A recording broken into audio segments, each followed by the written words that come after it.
yields back. And now we recognize the gentleman from Florida, Mr. Spano. Thank you, Madam Chair. And thank you to each of you for being here today. We appreciate you taking the time to come up and speak with us.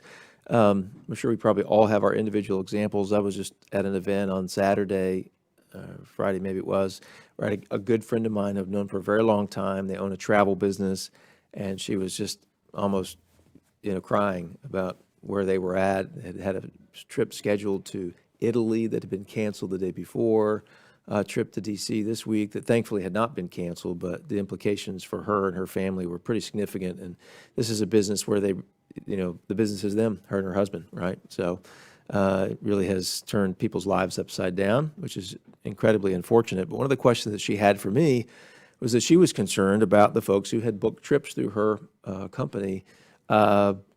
They've been canceled, but there was no recourse for them. Even potentially the insurance policies that they had purchased were not paying out because, I guess, of the language in the policy itself. So I'd like to ask Mr. Ellenby if he could speak to that for just a moment. Are typical travel insurance policies covering this scenario? Thank you for the question, and sorry to hear about that particular situation. Not all insurance policies are the same. Some do not cover it, some do. I don't have specifics on those particular programs. We can certainly provide that. But I can tell you is there are many suppliers who have become very liberal in their policies.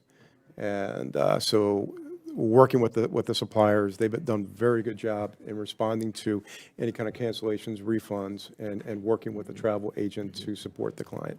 So what would you recommend someone do if they're in that specific circumstance? How do they petition, I guess, the venue or whoever might be giving them a reimbursement? In that particular case, I would recommend that the agent, a friend, speak with their supplier and continue to speak with that supplier if they don't get the correct answer. And I'm sure the American Society of Travel Advisors could help out in that case as well.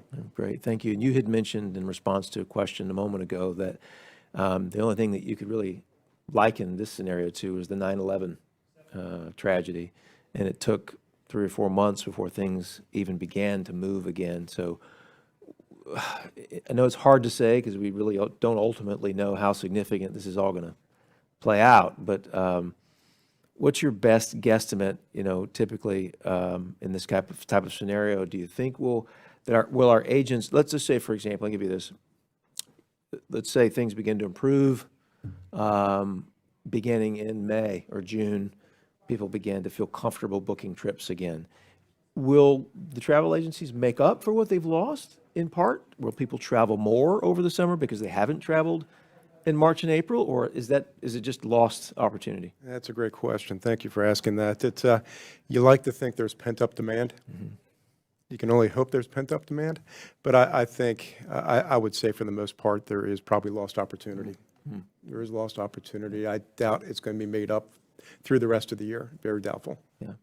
Thank you. Madam Chair, I yield back the remainder of my time. Gentleman yields back.